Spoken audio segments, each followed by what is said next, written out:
ఆడి పోతేనే కదా తెలిసేది ఎవరు తప్పు ఎవరు ఒప్పు అనేది.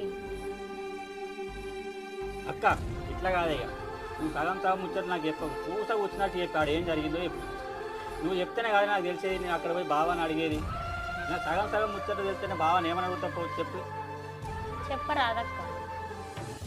సరే తమ్ముడు, నీకు తెలిసిన ముచ్చటే కదా, బావళ్ళకి మరదలుంది, ఆమెకి బావ అంటే చాలా ఇష్టం. దాన్ని పెళ్లి చేసుకోక నన్ను పెళ్లి చేసుకున్నాడని నా మీద దానికి మస్తు కోపం ఉంది.